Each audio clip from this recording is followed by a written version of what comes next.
Europe, which is UEF, founded in Paris in 1946, participate to the conference. And this is what we are doing. And then we have, this is my second point, we have therefore to try to give a positive answer to the question mark, because after all, the conference is a question mark. There isn't any certainty because because it is something that we have never done it. We have to ask positively to the question mark of the conference. Will it be useful? Will it be useful for Europe? Will it be useful for citizen participation?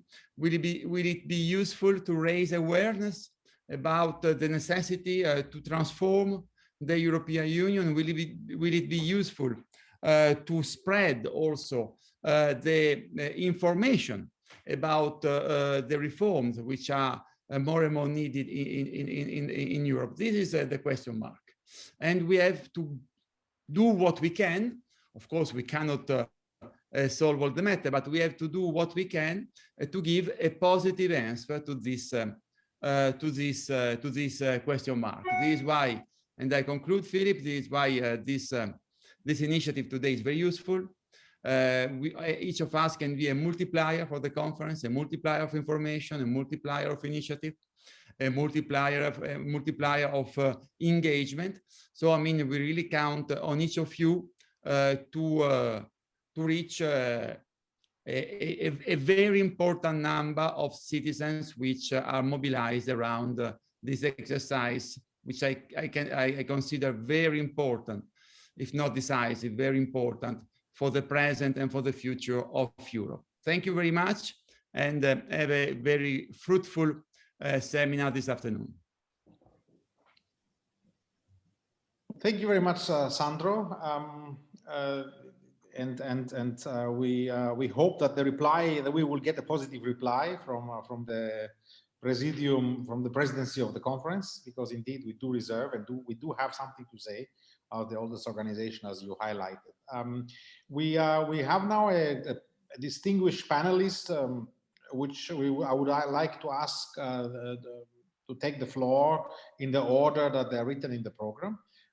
But just in case anyone has a short, concrete question addressed to Sandro, please do it now, because Sandro will be with us only until 4 o'clock, and he has to go to other commitments. So if anybody wants to take the floor, please do that, indicate it in the chat. By the way, this is the way to communicate. You write something in the chat, and I will note it. I have it open next to me. And just to remind you also of the few practical remarks that I make. The first is that the few of you that are registered here, not with your name, but for example have a guest or something, please rename yourself so that we can document who is here at the event. We need to show it to the Commission, and please note that the proceedings are recorded. And that the Secretariat send you a form to fill in afterwards, so that we get your feedback how well this event was. So I see nobody asking for the floor to ask a question to Sandro, so it was loud and clear what you said. So I would ask first Professor Svetoslav Malinov, former member of the European Parliament, for his remarks. So Professor, you have the floor. Thank you, Mr. Chairman. My name is Svetoslav Malinov, and I really was a two-term member of European Parliament, but I was also a member of National Parliament. And I say that not to underline that I'm a very important politician, but just to be as open with you about where I get actually my experience and why my conclusions sometimes sound a little bit stranger than the usual European discourse. Because I consider myself, and my political biography is connected with the pro-Western, pro-democratic, pro-European forces. And at the same time, I'm quite skeptical of the way that people are defending the European Union. I'm quite skeptical about the efficiency of the dominant EU discourse about that. But let me just say a few things that I wouldn't say in any discussion, but only when I'm among friends. The problem of democracy within the European Union can simply, on a theoretical level and on practical, cannot be solved. It will haunt European Union forever until the perspective is changed. It is based on a very dangerous false analogy that has been used by anti-European forces at least in the last 10 years while I was witnessing the process from within. And it was dominant in the Brexit campaign used by the anti-European forces. Dear colleagues, dear friends, this false analogy is forced on us, and it is destroying the legitimacy of European Union. This is the false analogy between European Union and modern democratic state. The analogy that the European Union is something like a state or should be like a state, and therefore it should be as democratic as the modern democratic nation state or the democratic nation state. Let me just say directly or jump to the conclusion, because we have a quite strict limits on the time that we have. I'm deeply convinced, and I'm saying that as member of national parliament and as member of European Parliament, that European Union will never be as democratic as a nation democratic state. Never. And it will stop trying to be so, because this is dangerous and it makes it inefficient. So this is a false analogy that the opponents of European Union will always trump us. They will always have huge advantage. So we'll simply should say, no, we will not compete with the democratic nation state. We have other goals, we have other accomplishments and achievements that the democracy in the nation state cannot even dream of. That's something that I have been witnessing and that has been destroying us. And by the way, look at the beginning of the European Union. It hasn't started as a democratic project. And thank God that the founding fathers were aware of something that unfortunately always will be at stake and always will be a permanent danger. Democracy is highly likely to lead, not always, but very often, to lead to nationalism. I think the natural union between democracy and nationalism, and I would say even militarism, but that was of course 70 years ago. So the connection between nationalism, democracy, and militarism is very strong. It's very strong. And that's why a lot of political scientists consider the European Union as something like a political miracle. Because, of course, it is not due to divine intervention, but it was really something against the current. It was something really very difficult to imagine that it would have been possible just 7 or 10 years ago. I'm talking about the Second World War. So I believe, and I'm jumping again to my second conclusion, that a transformation of the institutions of the European Union, trying to compete with the democratic nation state and to change the institution of the European Union so they can match and be as democratic as nation state institutions, this is something that will always end in disappointment. And I'm saying that not only as someone who teaches political theory, but also as someone who has been member of European Parliament and National Parliament.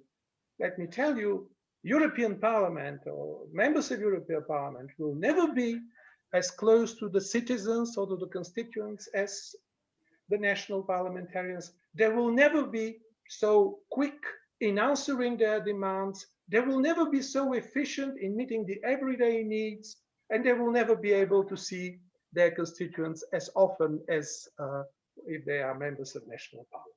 So I'm saying that also from experience, not from some theoretical arguments.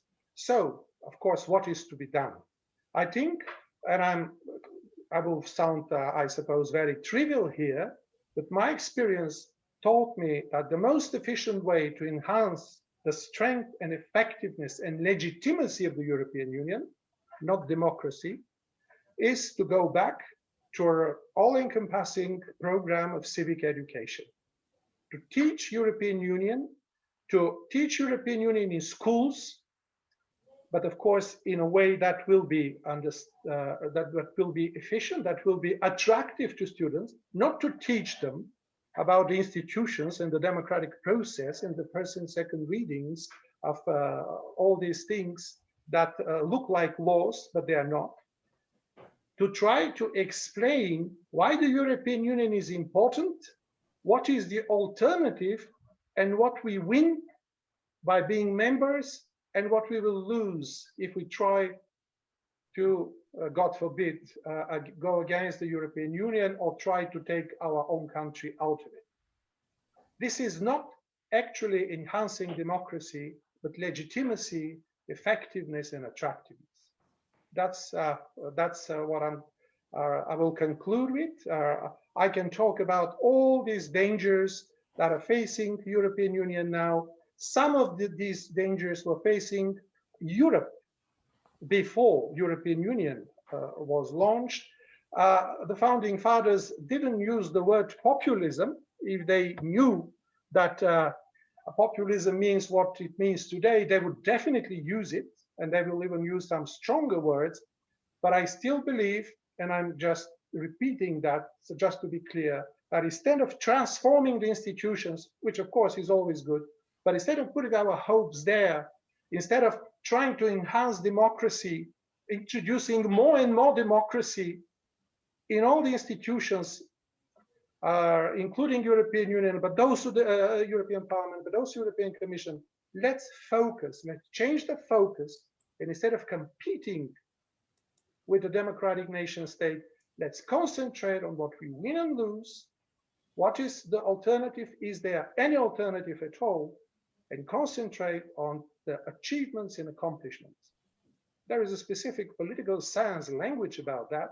Unfortunately, it's not popular, but it is called input and output legitimacy and so on. But I did my best to translate that in an ordinary language, and I will be happy to explain if someone finds that too challenging and too provoking. Thank you for your attention. Thank you very much, Professor. It's quite interesting to hear from somebody who has both the political experience and the scientific background. It is indeed an innovative approach, at least for discussions among European federalists. I think it will raise some discussions, and I hope it does, but not yet, because now we are still just started with the panel. So I'll pass on the floor to Svetlana Penkova, who is currently member of the European Parliament. So, Ms. Penkova, you have the floor.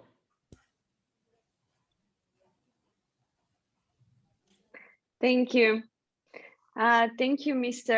Agatonous. Thank you so much for having us here at this event. I know that the topics we're discussing are of significant importance. I want to first also thank the organizers, Mr. Ivanov from Bulgaria. And I would start with addressing some of the words Mr. Gozzi started with in terms of the conference on the future of Europe and the importance of that discussion at the current time. I think this provides a unique opportunity for the European citizens to be participating actively, indirectly into the way the policies and the plans for the future of Europe would be happening from now on, and also on the fact that which is quite important bit, and I think we should be re-emphasizing on that some of the outcomes of the discussions regarding the conference on the future of Europe might be taken into account if we need to change some of the contracts of the EU, which have to be adapted to the current needs of the Union and of the European citizens. Now I think Mr. Malinov had raised, Professor Malinov, apologies, had raised very important concerns regarding the definitions of democracy and how we perceive the European democracy and what we should do to enhance that further. I think here the first and the most important question is what exactly do we understand by European democracy at the time being? And for me, the perception would be to have a bit of a clear distinction between the academic definition of that and what we actually see nowadays. Of course, the academic definition of democracy is the process in the states which gives the people the right to elect their representatives that are governing them. However, I believe that nowadays, in the current world we're living in, democratic society has a bit of a different understanding of that phenomenon. It is more about a bundle of rights and freedom we perceive for each other, and the fact that we should be taken care of and guaranteed our rights and being granted equal chances for opportunities in terms of the workplace and the education being granted by the state and by the society we live in. This, I would call it contemporary perception of democracy, raises certain questions, but from my perspective, it gives us some comfort as well, because the European Union, as a unique formation at the moment, is one of the places on earth, I would allow myself to say this, that's praising these democratic values at most. We live in a world which is facing a lot of challenges at the moment. We've seen that the pandemic, the travel disruptions, the closing of borders could really disturb our lives and could really actually make us redefine that process and that perception of democracy. So I think the conclusion of the last 18 months is that we should try to create a union that acts as a more integral part together, not as separate states, because that's not the fundamental reason, not at its foundation, but current reason for the European Union to exist. And the question here is how we can embrace that to happen. It is quite a difficult question, but I will try to answer it with a few examples, which I think had shown us that we can go easier towards that path. And probably one of the easiest solution is to look at the technology, because technology knows no border, nor does air pollution or climate change, nor does illness. Those are concepts which are happening to our society, and there are no clear borders. So it should be our goal as a society and our goal as legislators, being at the national parliaments or at the European level, to find the ways to foster that technological advancement into the best use for our society to serve those democratic values. I think the digitalization that's currently happening, artificial intelligence and modernization in production processes are one of the ways we could think of changing our economic structure and building a more sustainable economic process, which would foster even further those democratic values as we perceive them now, which would make us active participants in this change.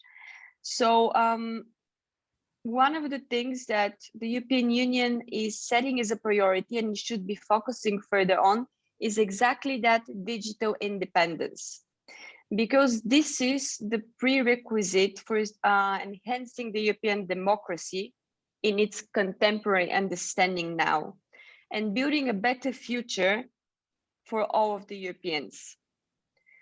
With the new technologies, the European Union can reach some of its goals in terms of combating social exclusion, for example, or discrimination, or enhancing economic, social, and territorial cohesion, which are crucial for the Union to be able to function well in the long term.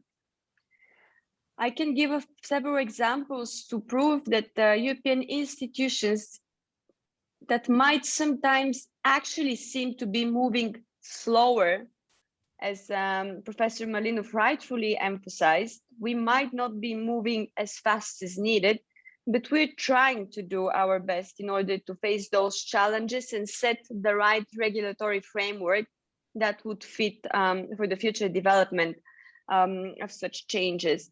There are a lot of programs currently at the European level, such as Digital Europe, Horizon Europe, that are re-emphasizing the importance of a proper regulatory framework and proper financing for that technological advancement to reach all the member states and to help them be prepared, be ready, and be at the same level of technological advancement in the, I would call, short to medium term in the future. Even when we speak about economic changes and the transformation towards greener and more sustainable economy, we've also thought that that transition is not going to be easy and equally disruptive for all the member states. So therefore, we have certain mechanisms like the Just Transition Fund, which is meant to be granting specific support to some of the member states, both in terms of helping them foster that economic transition and also helping them support the workforce that's in those countries to get their proper new qualifications or be fit for the new labor market of the future. So to I don't want to extend my statement too long, so I'll go to the conclusive remarks now. I think as a regulator, we need to accept the challenge that we need to be moving faster. And even though sometimes the processes in the European Union might appear to be slower because it comes to negotiations and extensive cooperation among the member states, I believe that we've all taken the notes of the crisis that's still not being fully overcome, that if we don't act together and if we act as separate states, it's going to be much more expensive, much slower and much more difficult to overcome the challenges of the new times, which are usually coming without any prior signs, and it's very difficult to predict that. So in terms of the technological development, I would say from the experience I have currently in the parliaments and the committees I'm part of, it is quite difficult to predict how they're going to develop and what part of our academic or working life they would be taking on. But we have to be facing those challenges. We have to be speaking actively with the citizens and with the business as well, because that's the only way to be able to put the right regulation in place, the right regulation that would grant the environment for further enhancing those democratic values of the future, which in its premise are basically having the equal rights to prosper in all parts of the Union. So I think the challenges we face today would be overcome only if we have common solutions that are fit for all the member states. And no matter how much of a time it's going to take, it must be our goal to be active participants in that process and to try to make it as fast as possible. And final sentence here, I think the Conference on the Future of Europe is one unique opportunity that is giving the chance to the European citizens to take active participation exactly in the recommendations and the initiatives that would help us shape that regulatory common framework to have a better union fit for the future. Thank you. Thank you very much, Ms. Penkova. Taking all on board, that's a very good point, and how to ensure this. It's not easy, but let's see what the wise women and men in the conference can come up with. Let's go to our next speaker, Professor Ingrid Chikova from the Sofia University, St. Clement Ochrydzki. Professor Chikova, you have the floor. Thank you very much. Do you hear me? Yes? Very well, thank you. Yeah, okay.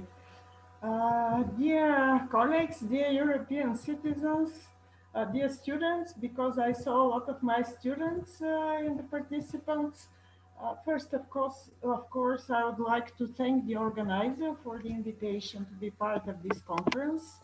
Uh, I would say that it's very difficult task for an university professor to talk only 5-6 minutes, but I will do my best.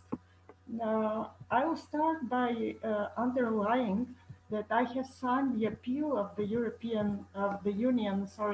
of the European Federalists, our Federal Europe Sovereign and Democratic, and I share all the statements and proposals of this appeal. Uh, my first question is, what is needed for the conference to be successful and bring the expected results? Because I think the conference on the future of Europe must remind, must discuss, must imagine, must dream and learn lessons. My answer is that three important prerequisites are badly needed. Of course, first, active citizens, committed experts, and courageous politicians. And they will really predetermine the outcome of this conference. Because for the citizens, the European Union still remains an expert, bureaucratic, elitist project, filled with some professional, mystic, and difficult terminology. And I really joined the statement of Professor Malinov that special attention should be paid to schools. I know when he was part of the European Parliament, he visited a lot of schools, he organized a lot of events, and I must say that we continue this. For example, next week, our Department of European Studies organized a seminar for teachers to explain the conference, what is the purpose, how to use the platform, etc. Then we continue really to spread knowledge among teachers and among schools, because I think it's very important. But let's not imagine the ideal European citizens as a supporter of European project. And I think he will not create the model of future European Union. Of course, the participation is very important because it will give the opportunity to express worries, concerns, expectations, hopes, etc. The role of the politicians is also very important, and overcoming existing problems can only be done through strong political will of the European leaders, really to give new life into the European project with sustainable results and supported by the citizens.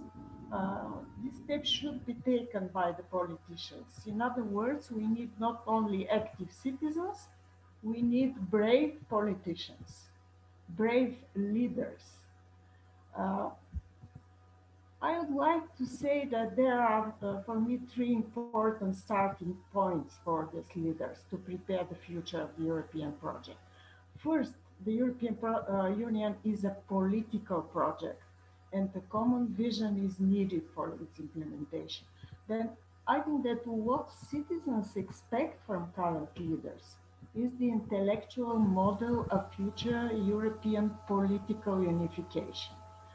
Second, unification does not mean uniformity. Third, Europe must be united in reality, not just in the treaties. It is not only the participation and the vision of the citizens. We need the political will and the courage. I would like also to mention and to say a few words about the so-called differentiated integration. In recent decades, European integration has not only deepened and expanded significantly, but also has become increasingly differentiated. Instead of ever closer union, we have an ever differentiated union. I would suggest 5 steps to what I call smart integration. We have smartphones, we have smart cities, smart cars. Let's have smart integration. First, the common political goal of the European Union should be clearly defined. If the goal is the building of ever closer union, then opting out of this goal and of the policies that lead to its implementation should not be allowed.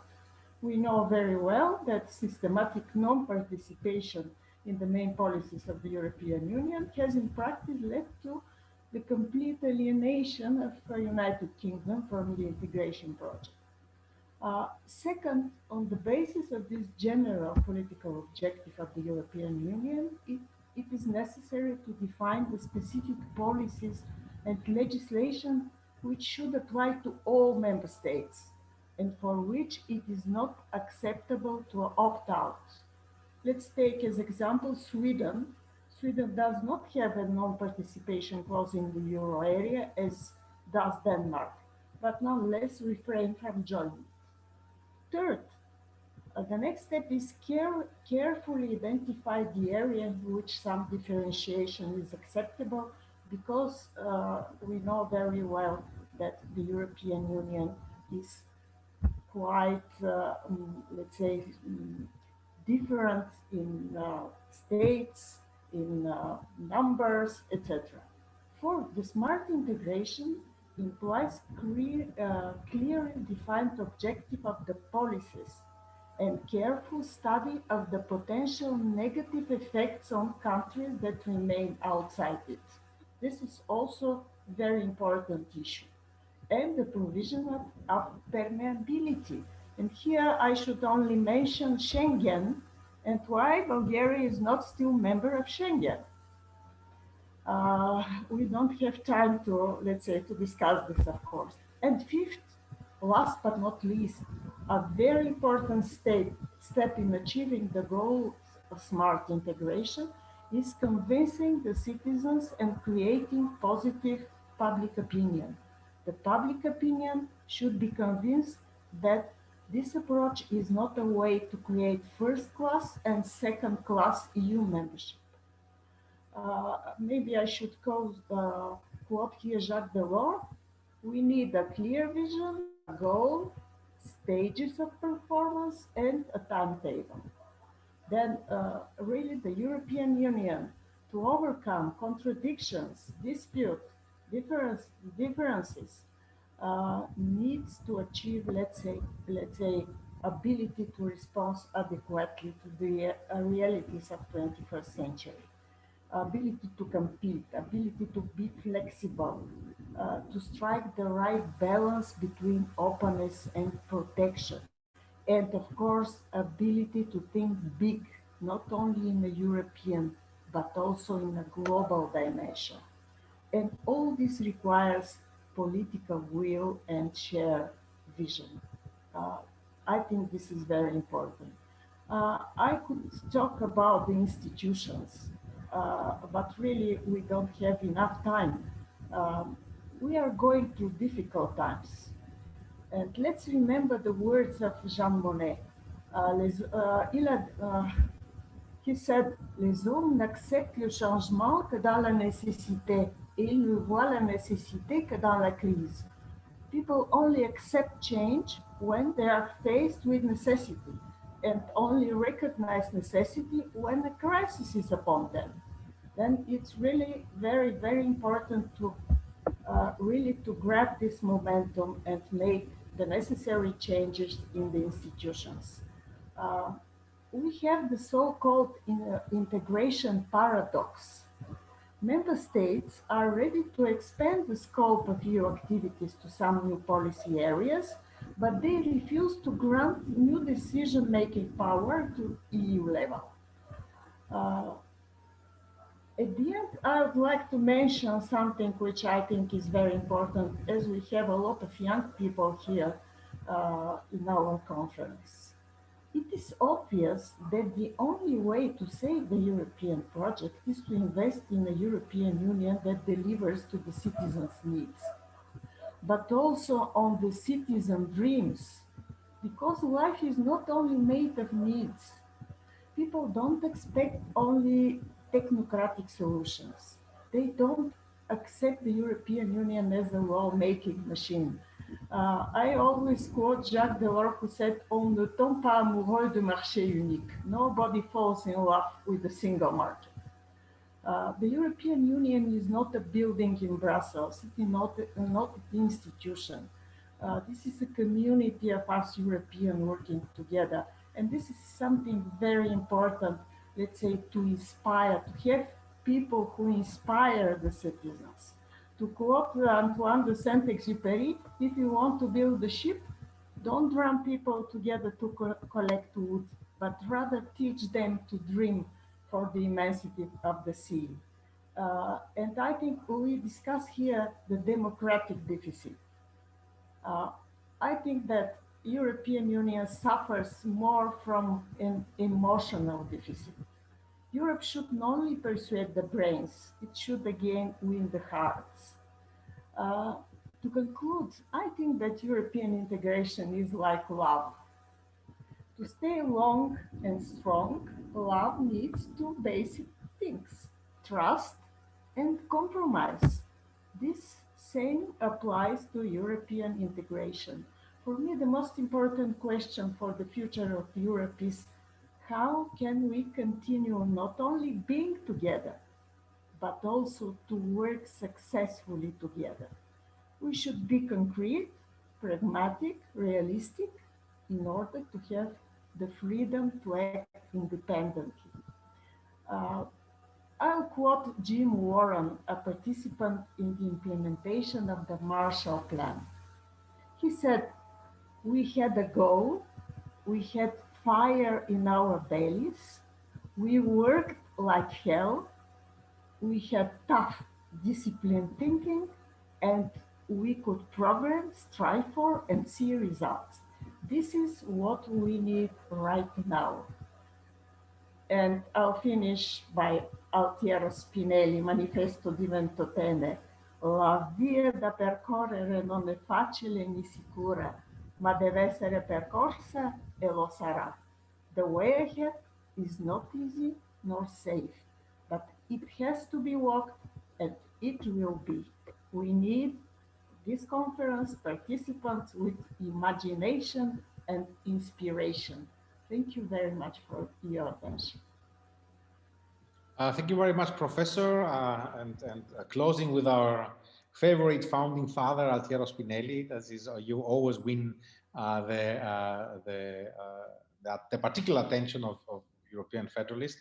Your students must be lucky to have such a knowledgeable professor. Sandro, you wanted to come to make a remark at this point before I give the floor to the next speaker? I just wanted to applaud Professor Chikova because I fully share her intervention and what she said, and not only for the conclusion.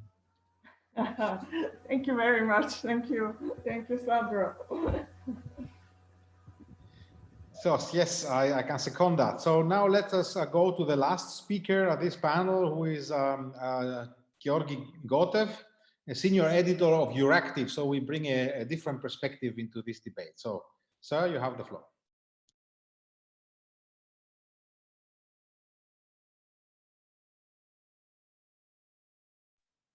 Okay, I unmuted myself. Thank you, Philip. Thank you very much.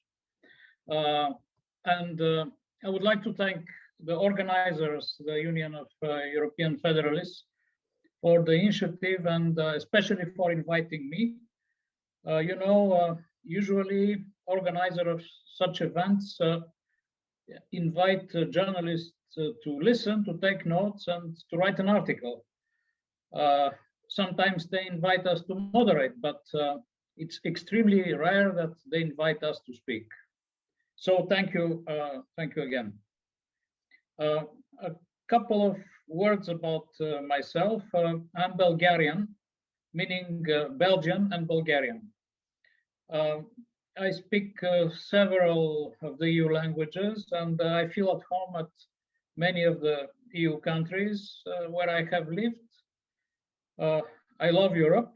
I love Europe's history, Europe's culture. I cannot say that I love the EU institutions, but I report on them on a daily basis in a honest manner. And I hope that by doing this, I'm also helping them improve. I work for Euractiv. Euractiv is the European Media Network for the last 13 years. More than 2 years ago, I created Euractiv Bulgaria. It's the Bulgarian antenna of the Euractiv network. I registered Euractiv in Belgium because, unfortunately, as many of you may have heard, the media situation in Bulgaria is quite bad. Media are not free. And I wanted to create a free media which could not be bullied or harassed by the authorities. So I did that. I'm very proud of my colleagues. They are doing an excellent work to the benefit of Bulgarian society. And we also try to help the rest of Europe better understand what is going on in Bulgaria. I find the debate on European democracy very interesting. I would give my 5 pence by saying that by enhancing European democracy, we should start by enhancing democracy at home. And there, of course, the media have a big role to play. Bulgaria is undergoing deep changes as we speak. I really hope that the changes are in the right direction. We will vote in elections on 11 July that we hope will be more free than the previous elections, and that they will produce a reformist majority. Bulgaria needs reforms. There hasn't been such reforms in more than 10 years. And those 10 years have been marked by cronyism and corruption. So we need change. Regarding the general theme of this conference, the future of Europe, I must say that for me, it's like a deja vu. I have reported on similar conferences before. You know, as soon as the EU has a new set of leaders, the EU stages its traditional extravaganza in the form of a conference on the future of Europe. Every 10 years, there is such a conference. First, it was the Convention on the Future of the European Union, which became famous, or should I say infamous, for what it did not do. The big idea dates back to 2001, and it was to produce a draft constitution for the European Union, moving toward deeper integration. But as many of you remember or know, at referendums, the Dutch and the French rejected the European Constitution, although the European Parliament had voted before that overwhelmingly in support of the Constitution. So the Constitution was ditched, and then what was possible to salvage from it became the Lisbon Treaty. Then the next attempt to discuss the future of Europe took place under the chairmanship of the former Spanish Prime Minister Felipe González. There was a reflection group set up in 2007 as an independent group of wise men and women, which in 2010 delivered the final report. They met several times, had a lot of discussions, delivered the report. I reported a lot on at that time. I have met basically all of those wise men and women. One thing is clear, this report was shelved. I don't remember anyone having used this report, quoted from this report, or made any use of the whole exercise. And now we are in our third, I would say, attempt, which is very much in the form of a multilingual digital platform, which in one article I compared to a sort of Facebook, but multilingual Facebook in all our languages. The idea is to give a tool to us citizens. And I think this is an advancement, because before it was leaders, then it was wise men and women, now it's citizens. So that's good. I mean, it's moving in the right direction.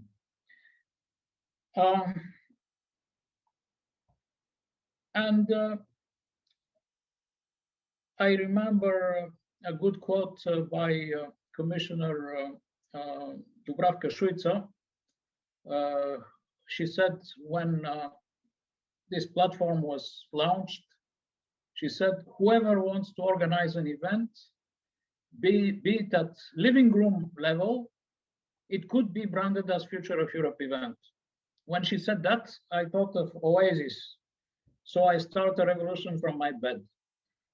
And I thought, of course, of John Lennon and Yoko Ono with the bed-in at the Amsterdam Hilton. Also, same idea. It's interesting. It's interesting. Let's see where it will take us. But now a few words more specifically regarding the debate on the global role of the European Union, because this is also a part of our conference. Many are criticizing our union for not being sufficiently united, for not being a strong global player, for lacking leadership, for preaching values abroad without being able to uphold them domestically, or at least in the EU's own backyard, in countries like Poland, Hungary, but also Bulgaria. And they're right. But it's also my nature to always try to look at the glass as half full, not half empty. And I think that looking at the glass as half full, we can think a little bit about Brexit. And I would say, isn't it amazing how well the EU has endured the blow of Brexit? I think we remember all the prophets who foresaw that the whole EU fabric will unravel and we will have the Dutch living in a sort of Nexit, and the Czechs will leave, they will have their checkout, and possibly such countries will form a hostile group to the rest of the EU. Well, nothing like this has happened, of course. To the contrary, the EU was very resilient, and the Eurosceptic and far-right parties, since Brexit, are keeping a low profile, I would say. In any case, they're adapting and no longer advocating for their respective countries to leave the European Union.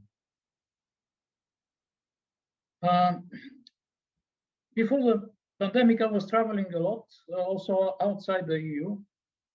And I can confirm that our union looks more attractive from a distance.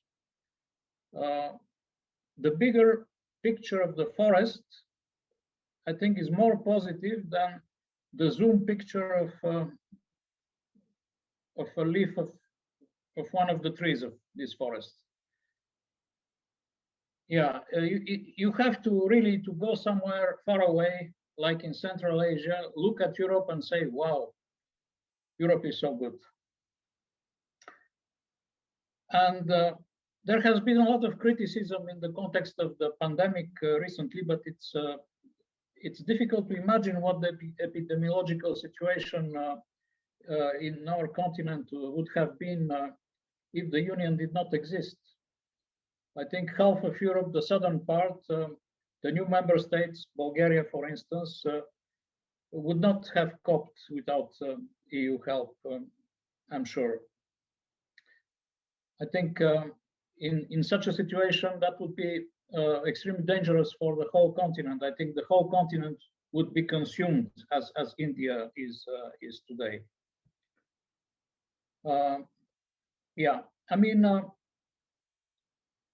the EU is divided on a number of issues, and the differences will remain because we are different. I would say that being different is a blessing. After all, who wants unanimity like in North Korea? I know that I'm speaking to a mostly federalist audience, and I'm a bit of federalist myself, but I think it would be a mistake for the European Union to become a nation state. In fact, it would not be possible. And I think that what the EU can do, and that's the purpose of this conference, is to improve its decision-making, think of ways to have better international representation, make sure it spends its funds in ways that benefit its citizens, not the oligarchs. Huh? I know it's easy to say, it's difficult to do, but that's why we are here, to discuss such ideas. Thank you. Thank you very much. It's always encouraging to hear from the press. I have good friends in Euractiv Greece and others. So it's it's a pioneer work that you are doing despite everything, and I admire for your courage and for the energy that you are putting into this project. Now we have concluded the round of interventions. Now we have 50 minutes for discussion. So please, the floor is open. Just one reminder from the technical reminder. At some point, we would like to take a picture. So in order to be able to do this, everybody needs to turn the camera on, and then we have our picture taken. I will ask now, if this is the right moment, I will ask Julia. Julia, should we do it now? Julia? Yes, we could do it now, but I think Sandro wants the words before, so we let him the floor, and then let Sandro make his remarks. In the meanwhile, people are turning on the cameras, and then we'll take the picture when Sandro finishes to speak. So, Sandro, you have the floor.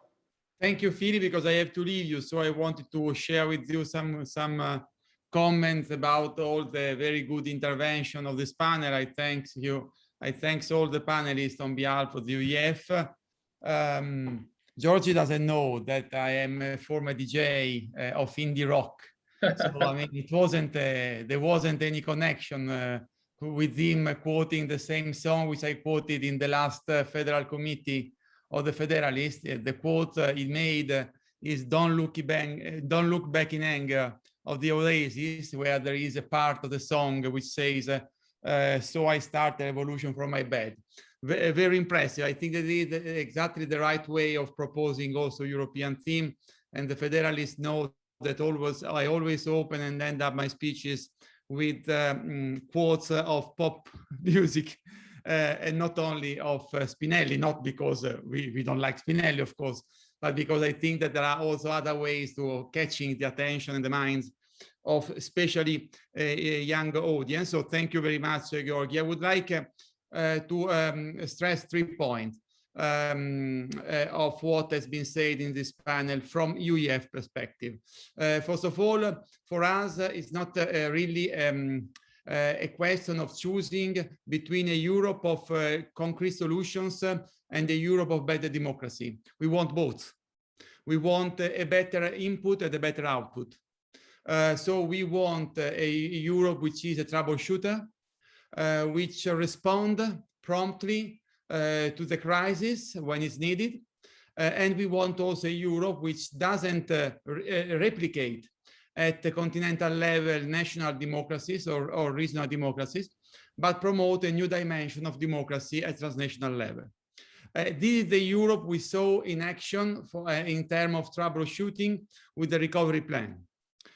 Because with the recovery plan, Europe really get out of the current context and created a new context based on a recovery bond, based on for the first time at the scale, the idea of European common debt, based on new resources directly affected to the European Union, the so-called own resources. It is clear that for us, this is a very important step, but we have also to improve the way we participate to the democratic processes at European level, but not because we want to create a central state. And let me say this, federalism is exactly the opposite. And of course, I got many problems in explaining this in the constituency where I'm elected in France, because with the Jacobin tradition, they always identify federalism equals central state. It is exactly the opposite. We federalists are those who want fully implement the principle of subsidiarity, fully put at the forefront the cities, emphasize the role of the regions, emphasize the role of the national democracies. Only there are some issues, there are some challenges, there are transnational challenges on which nation states have lost control. And if we want to take back control, we have to create a new level of democratic governance, and not only effective governance, but also democratic governance at European level. Because it is clear that we need a European approach to fight against climate change. Because it is clear that only a European approach can rule for the good of the many and not of the few, the digital challenges, the climate challenges, the ecological transition, the big finance giant.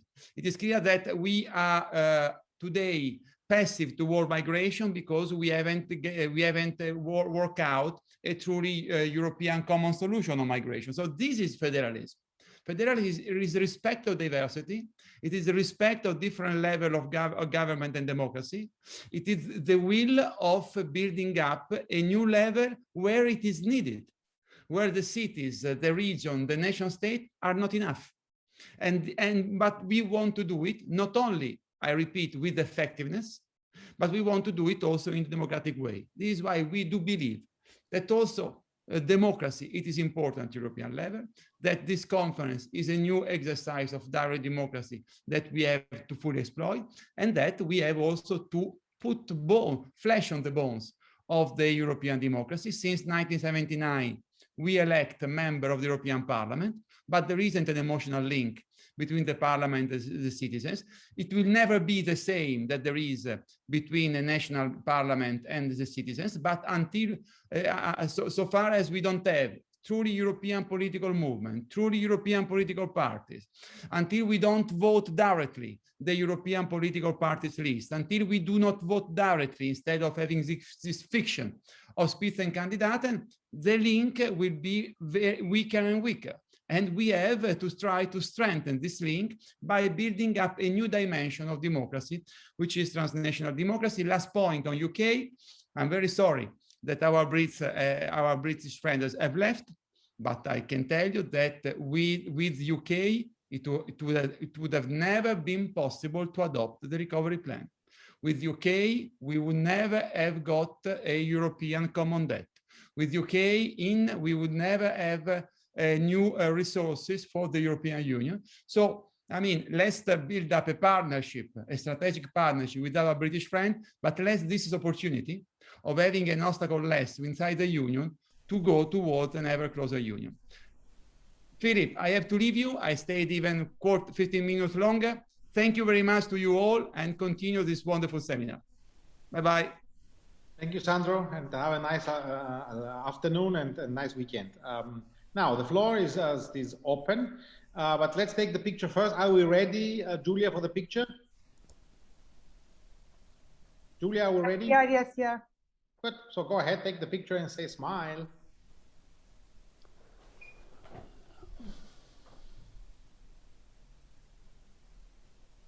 Smile.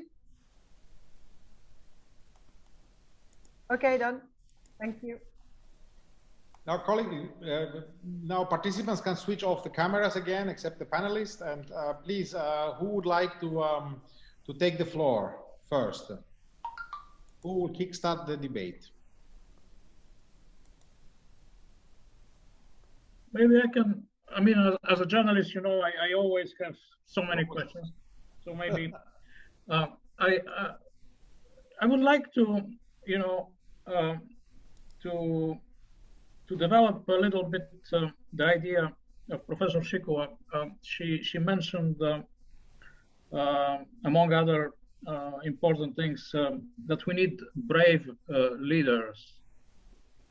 And when we look at the European leaders, the leaders of the institutions, well, they're not very inspiring. I mean, Professor Chikova mentioned Jacques Delors. I have a lot of admiration for him. But after that, I mean, in terms of leadership, it's like worse and worse. And I have the feeling that when EU leaders meet at their summits to decide who will be the next Commission chief, who will be the next Council chief, it's always the lowest common denominator. And also they don't want leaders that may overshadow them. And as a result, well, people are not really interested in European affairs because anyway, they find these people boring. Yeah, I mean, I'll stop here. It's more an observation than a question, but I would like to have the perspective of the other panelists as well. I know the European Parliament is different because there you don't control it. I mean, you have the people because they have been elected, they have become members of the European Parliament. But of course, they keep the European Parliament down. So I'll just stop here and invite for reactions. Thank you. No, thank you very much for kickstarting. In the meanwhile, we have two people that would like to take the floor. We have Velko and we have Mario Marinov, who can't unmute his micro. So I would like to give the floor to Mario Marinov first and then to Velko. But can you check, Julia, if he can unmute his micro? Mario, yes, you have the floor.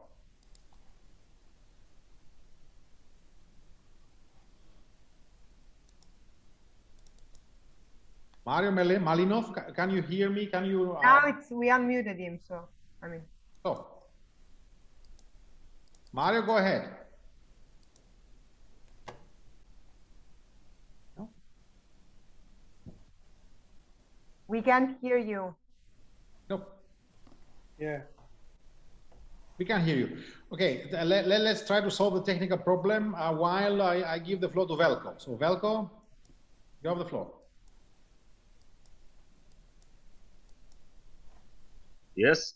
Yes. Okay. We hear you. You hear me? Loud and clear. Okay. So usually I don't have problem with the mics, and people who know me, they know that I can speak even without microphone. But now for the purpose of recording, we have to use it. So my point is, because the essence of democracy is to respect the people's voice and people's vote. So the danger is now that this conference on the future of Europe that started on the 9th of May just be turned into a big opinion poll. And as it seems that at least two of the European institutions, namely the Commission and the Council, they do not, somewhat reluctant to give up their sovereignty. And this will be a very bitter result, because first we have to congratulate, because it was his idea for the conference, but we have also to remember that it is his fault for the current situation of the European democracy, because he, the kingmaker, as Euractiv told him, after the big posts in the European institutions were distributed according to his initiative. It was a very arrogant example of disrespect of the vote of the European citizens, because you give them an opportunity. You claim now we give you the power to elect the European leadership, and afterwards, behind the curtains, a horse trading happens, and appeared some figures. I don't suspect their competence, but they have not been candidates.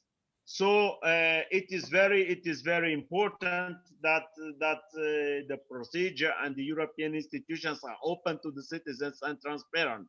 And we could say anything about this process of the nomination and appointment, because this was not election of the big European bosses, if I may say, call them such. But this process lacked transparency.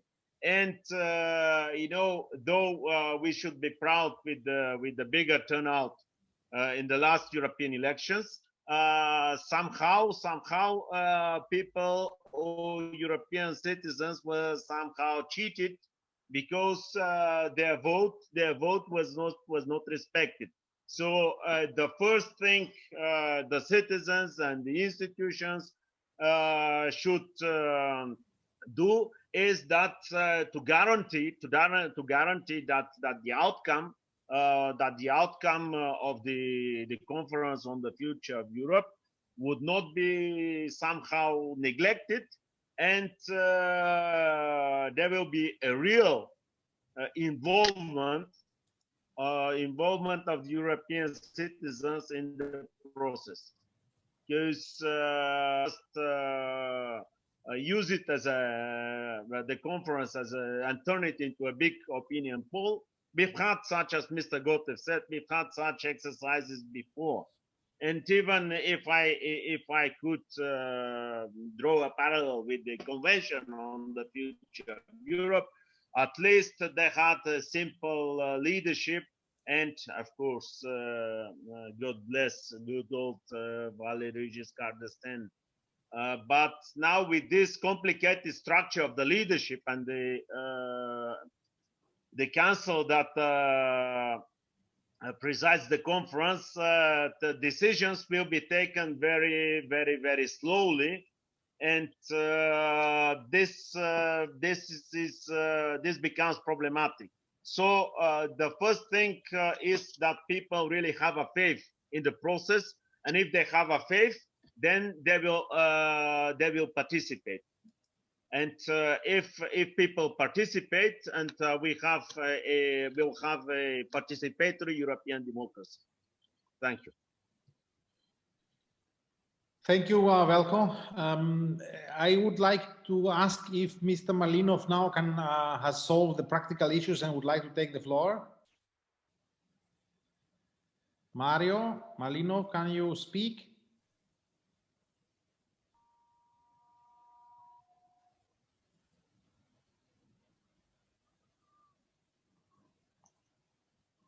Now I hear nobody. No, it doesn't work.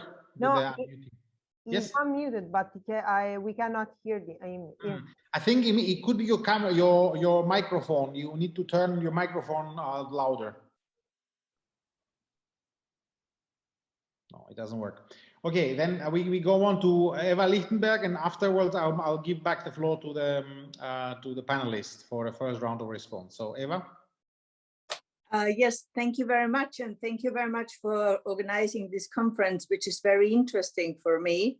I just want to reflect on 2 or 3 things that have been said. First, on the mentioning of the brave leaders. Well, it's not that they lack to be brave. They are brave in closing the doors and not letting only very selective information coming out. So in that, they are very brave. So, but I guess this is not what you meant. What is connected with that? I think as long as we have heads of government who do their utmost just to transfer very selectively what has been happening in council, the most important initiative should be transparency in the council. If this is not done, we will always remain in the same situation, that every citizen in Europe receives different messages of the same meeting. So I think this would be a very important step forward, and this needs braveness then, because then they have to be clear in what they promise at home. Because now they can say whatever they want. They come home and communicate to the press whatever they want. So I think to open the closed doors of the council is one of the important things. And now just some words to Velko. So I agree very much with it. If we will have an outcome which would not be respected, this would be an entire disaster for public opinion, for public participation in the whole process. I think this is the most important thing that we have to secure from the beginning on, and this only can be done by pressure to really make them respect outcomes, to guarantee that if it comes to treaty changes, those have to be developed then afterwards, even if it takes longer. And I know a federal system, since I live in Austria, it takes a little bit longer. But there is a result that in the end, and people can respect that. So I think one of the important points that we will have to make in the beginning is to ensure that there will be an outcome that has to be respected, which means also for us, not only to lead some general debates on what Europe can and should mean and what Europe can and should do, but also on concrete changes that we want to have to the current system. And I always feel people are interested. And it is, of course, linked to certain disappointments, like the whole thing about the Spitzenkandidat. But this is only for very informed people. You have a lot of interest in the debate. I'm working a lot with teachers who are in high schools.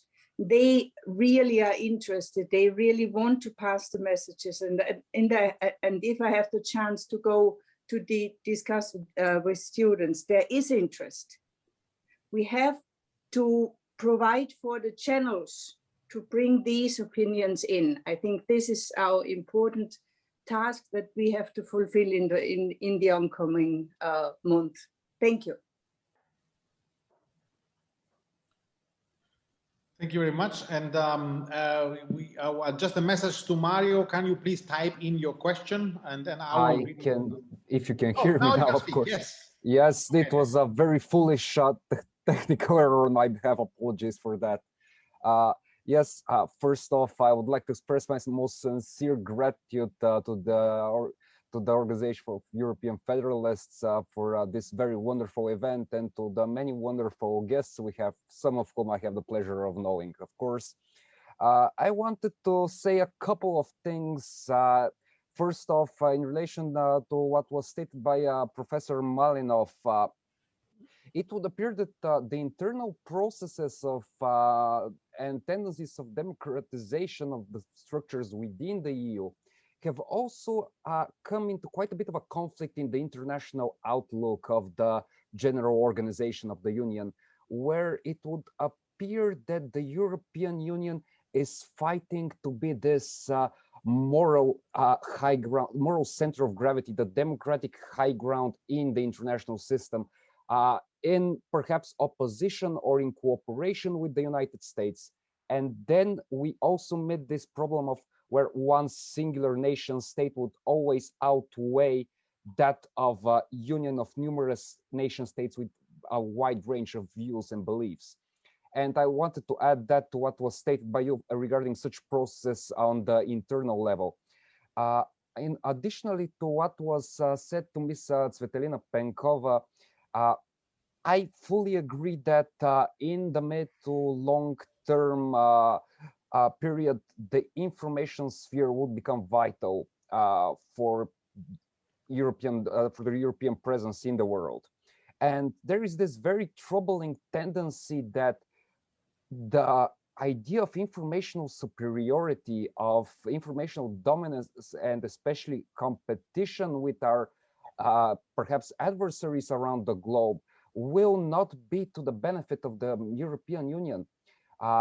The basic infrastructure for achieving such information superiority seems to be lacking compared to what other states have, the United States, China, Taiwan, or the preferred name for the island. Even states such as Israel or Saudi Arabia appear to be leaps beyond what is being produced in terms of R&D, research, and specific technology to what it is here in Europe. And one last thing, in the short term, at the very basic, I view that the federalist cause in itself should go hand in hand with what I would term a realist cause, as was stated, a cause of being objective towards the very many issues and problems that have come about within this last year, where the Union has faced perhaps, and I would say not perhaps, the most severe test, this most severe crisis of our unity that has shown two basic spheres that require attention and perhaps change. And these spheres entail two particular crises. One, I would say, is a crisis of trust. It's an internal crisis where the trust of the average European citizen, of the national governments within the EU, has perhaps been eroded to a vast extent and in the handling of the current coronavirus pandemic. The second crisis, I would state, is an external one, where there is still a lack of a coherent and singular foreign policy and a security policy. And there can be no organization, no union in the world that cannot deploy its hard or soft power or to expand its own priorities beyond its borders. And how many cases, how many examples have we had of that with Europe? And can we truly be seen as a global and important player without the presence of such a singular and united effort? I hope you heard me. Yes? Yes, it was very good. Thank you very much. We heard you fully. I will give back the floor to the panelists. But I will abuse my role and make two small remarks myself. I've been sitting still for far too long. First, on the competition with the other states and the apparent leadership in technology and otherwise, also of smaller states like Israel. Now, I think just as a background, I'm a diplomat, and I was working for 4 years in Beijing as a head of the Office for Science and Technology. I did follow it a bit. And the key problem of Europe is that we don't really appreciate what we have. We are not aware, for example, that in China, 50% of the market, of the telecom market, is occupied by European companies and not Huawei. But the Chinese present the case as they are the global leaders and we just need to follow, which is not true because we are not aware about our strengths. I see that also at home, whenever the Israel are selling something, the Germans are selling something, we go to buy because we assume that Austrians are not so good. This is maybe you have the same problem in Bulgaria or the same problem in other countries. This is an inherent, it seems, European phenomena that you always think you are not good enough. So there is something to be done, and which is basically to be aware of what strengths we have, and we are great. Quantum communications, encryption, these are things made in Europe.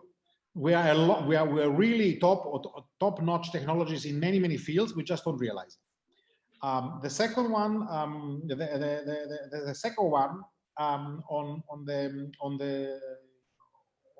the and related to this with the foreign policy. Yes, I completely agree with the comment on the foreign policy.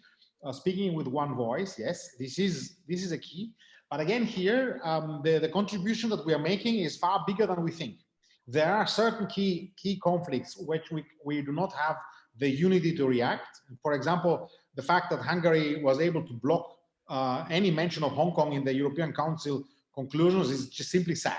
Yeah, this shouldn't happen, and we need to change this, because of course the Chinese will not take us serious because they will always find one. It's easy for especially for a big economy to buy one. You may have noted today, or maybe I read today, the Israeli flag is on top of my ministry where I'm working. I don't comment further, but you always find somebody who is willing to do your job. It works even with smaller countries.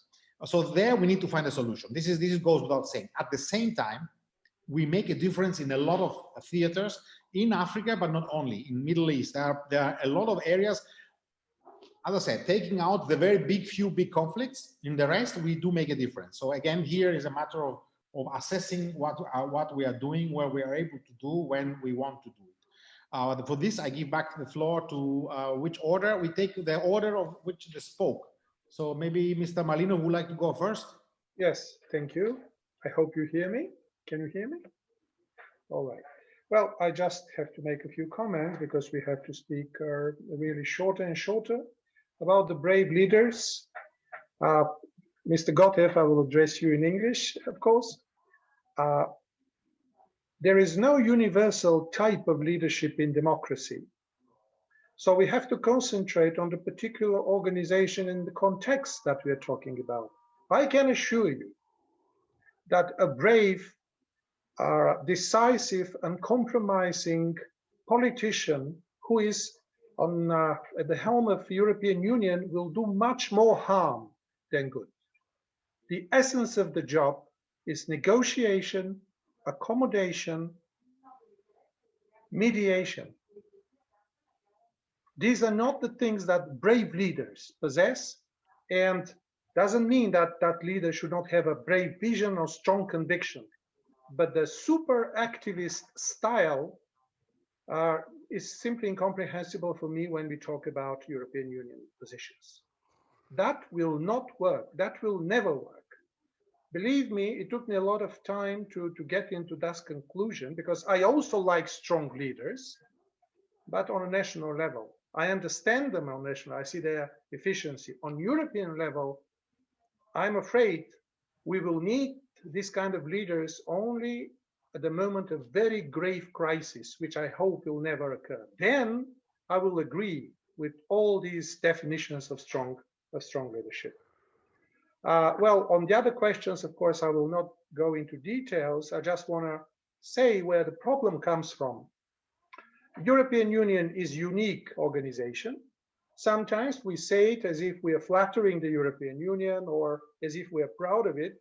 But to say that something is unique, it means that you don't know too much about it, because you don't have precedents, you don't have a long history, you cannot go back to antiquity or modern Europe and give examples. European Union is a unique organization, and that's why we don't know how even to analyze its future. We don't know even what an ever closer union means. We don't know. I believe that if now every one of us convinced pro-European, maybe even federalist, write an essay what closer union means, you will find out that we do not belong to the same party, let's put it that way. The problem comes from the fact that it is a union of democratic states, the first union of democratic states in the history of the world, the first and the only union. No one knows what is a democratic government of a union of democratic states. We are at the moment learning by trial and error. That's exactly the situation we are in. And we are pushed by crisis after crisis. That's how it works. And this is our everyday European political life, or political life at European level. then I hope there will be some new stage, but that's exactly what I see. This presupposes a certain kind of leadership, a certain concept of democracy that I think I try to defend. Thank you. Thank you very much. Then let's proceed now to Ms. Penkova, if she wants to reply to the questions. Thanks. Thank you. I'll try to be quite brief, more like a comment, because I think most of the points raised were in the shape of a comment rather than a question.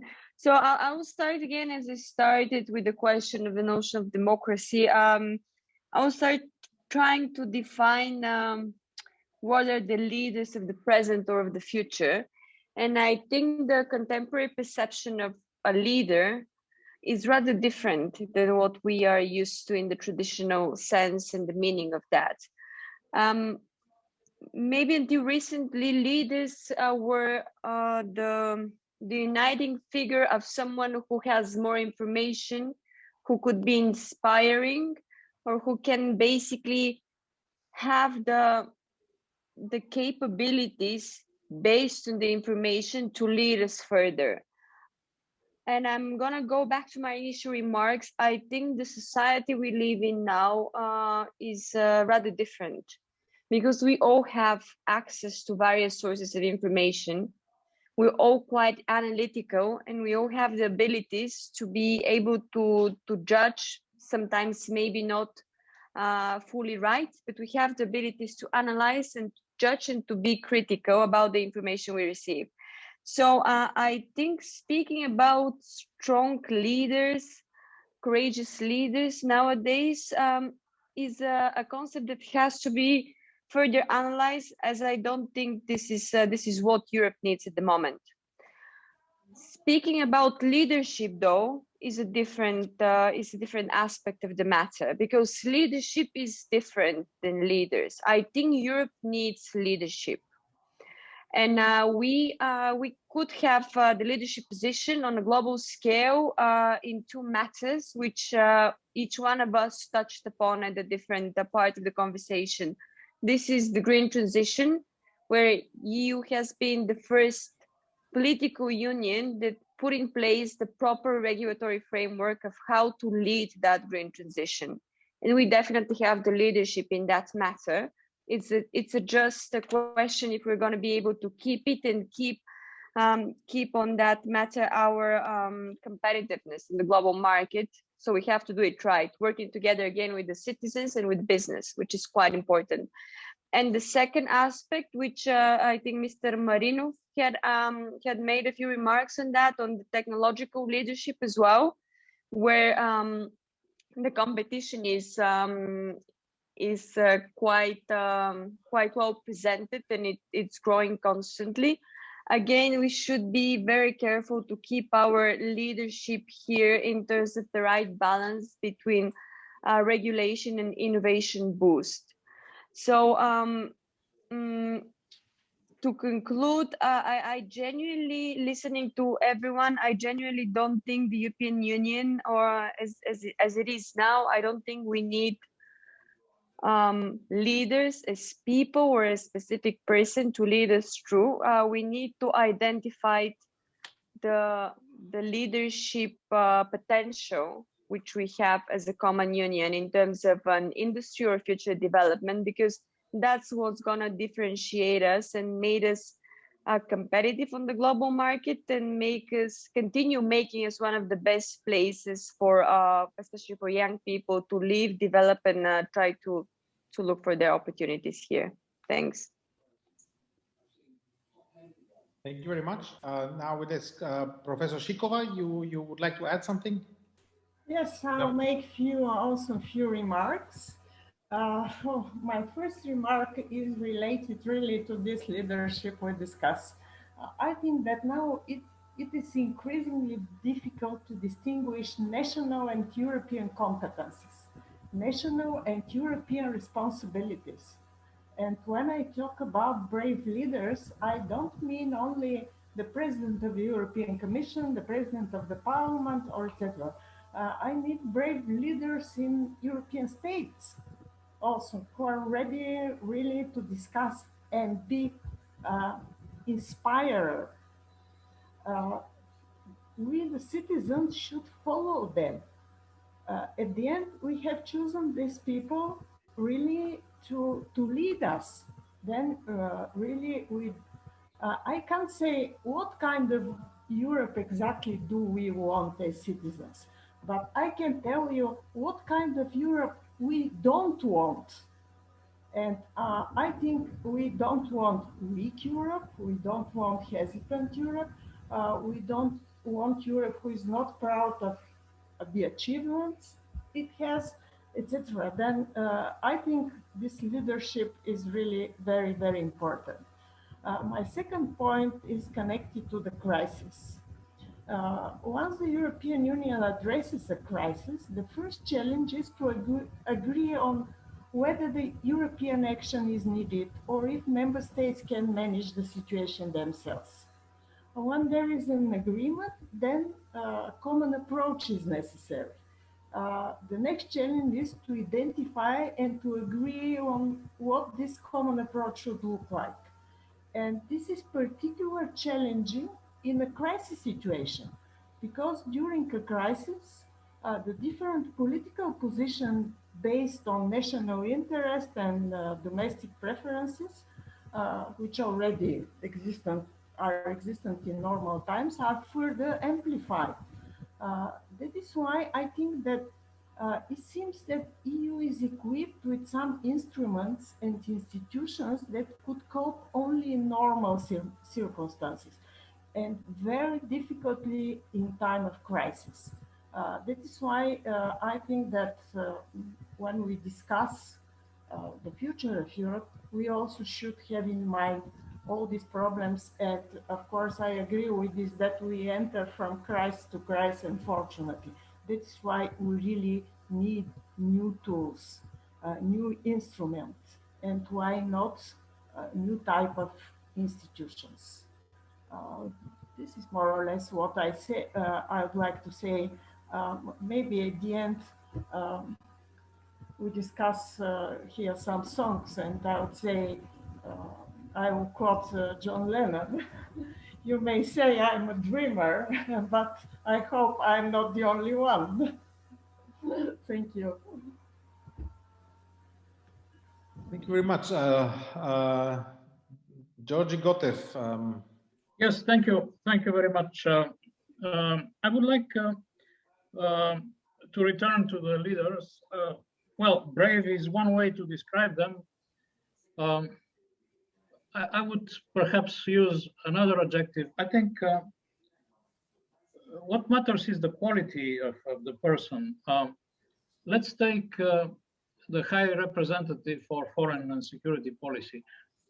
I mean, I think Javier Solana was a better such representative, despite the fact that he had this post before the Lisbon Treaty.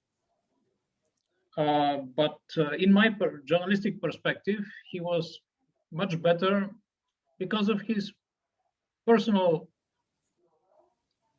qualities than Catherine Ashton, Federica Mogherini, or Josep Borrell.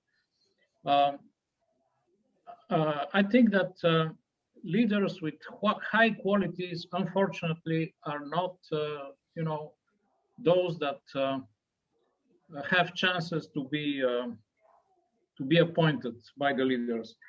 And replying a little bit to Velko with the Spitzenkandidaten issue, I think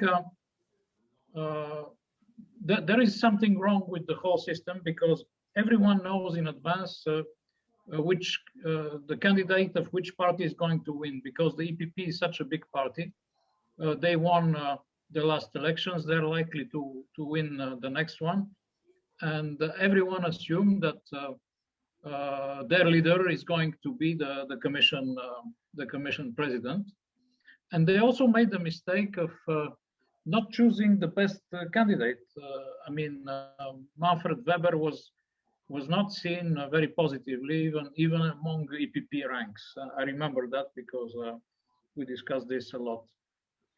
So it's more about the quality. I mean, yeah. I'll stop here.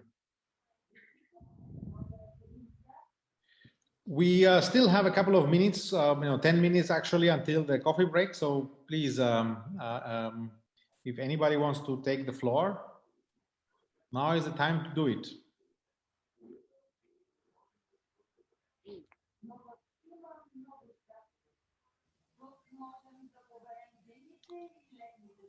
It seems we have exhausted our... Oh, Philip. Yes. Welcome. I can always count on you. So, Velko, you go ahead. No. Just a replica. It wouldn't. I wouldn't. I would, of course, agree with Mr. Gotev about the quality.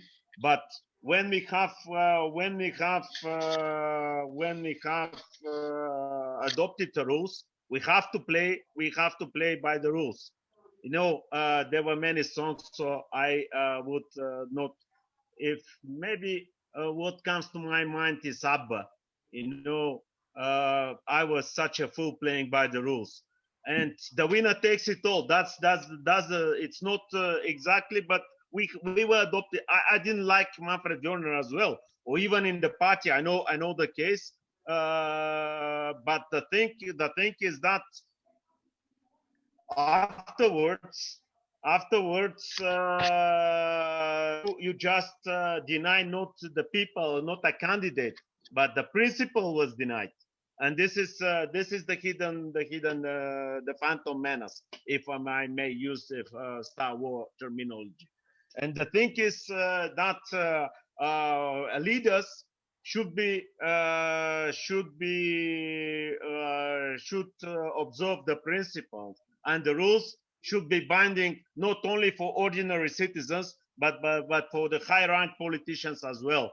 And there is here I come with a proposal which is a practical, because you know, our discussion is good, but we also need to have some practical proposals. And my proposal is the same, because of course we have to pay tribute to Macron for his good, wonderful idea for the conference on the future of Europe. But let's use that occasion and organize a big event, mass event, if the circumstances allow, in Paris or in Strasbourg, something similar like the March for the European Constitution in Nice in 2000, or the March for Europe in Rome, that was in 2017. So, and also to keep the Macron accountable. Of course, from another point of view, it may be a European support for Macron, because I guess everybody here is not excited from the option that Macron is being replaced by Mrs. Le Pen. But it is important that we, the European citizens, gather together and voice our demands and hold the European politicians, both at national and European level, accountable. Of course, and this is, how to say it, not the partnership of the federation, but let's be the partnership for Europe. And I think this is important, because we could just take on board all the other civil society organizations and the social partners. So we will really make a force that the politicians should count with. So it's my proposal is, I don't know how Julia would, I know that for UEF, it will get a support, another from the European movement, but just put it in the records, in the minute, just as a proposal from the conference. Yeah. Thank you for your attention. Velko, just quickly, I agree with you. I agree with Abba. Winner takes it all, and the council takes it all. That's a good. But you know, for the council, the rule is that the council decides. So they haven't broken the rule in their perspective. In their perspective, the Spitzenkandidat is a fudge. It's outside the treaties, and the treaty is council takes it all. So this is where we had a problem. But you know, I agree with you, and I agree with Abba. I think if we recall correct the way it went, it was a failure of leadership also of the European parties. Because in elections, I mean, you are wrong in one point. Yes, the winner takes it all. If you have 50%, the EPP didn't have 50% and wouldn't get at the next election. But the others failed to build a majority for Timmermans. Because if they had formed a majority on Timmermans, then there would be no question the European Council would have to have appointed him. But they failed. So it is a complicated, more complicated matter. And you know, coming from Austria, we're a bit sensitive on the issue of leadership. We're experiencing right now what it means to have a leader who always claims, "Oh, they're all against me, but the people are electing me," and probably they will continue electing him. And we see when you have this. This is I'd rather have weak people. I mean, like nice people, not charismatic, who do the job and and not pretend to be the only ones in the universe. And I think this is a bit the problem, that the combination of those elements. I agree. I didn't like Manfred Weber, but from the systematic point of view, it would be better if he would have been in the top of the position, or Timmermans. But again, they failed. As I said, the European parties are all to blame, because they were gaming so long until Macron, with his charisma, came out and said, "Well, let's put a woman on the top position." Who would dispute that? I mean, so at least we got that, at least. Okay. So anybody else? Can I just now I provoke somebody? Yes, here you go. I was part of these debates in EPP, and I can tell you that even EPP was not very clear how to proceed after the events, because we, from EPP, I was member of EPP group, by the way, we knew that we are outside the treaties, and we were using strange concepts like repoliticization, legitimacy, in order to explain what we are doing. And by the way, all this debate proves only that there is no stable concept of democracy that we should strive on. Because what is more democratic? Why don't we then just apply a universal procedure? Why don't we have a Spitzenkandidatin apart from the parties? And so on and so on. This is an endless debate that will always end in disappointment. That's what I'm trying to tell. We should avoid this kind of debates where we cannot deliver by definition because we don't know what is the desired state. And just one thing about the emotions and the dreams. I understand that, and I completely accept this discourse, because part of my life was in communist country that was part of totalitarian camp and regime. Young people have absolutely different view towards the European Union. And by the way, we should not criticize them that they do not dream, because they are born within the European Union. Membership in European Union, European citizenship is something that they take for granted. So you cannot go to young people and say, you don't know what you have. You don't know how difficult it was that we are fighting for. You should appreciate what you have. We have to explain to them what they have as opportunities and in comparative perspective. This is a much lower level of argumentation.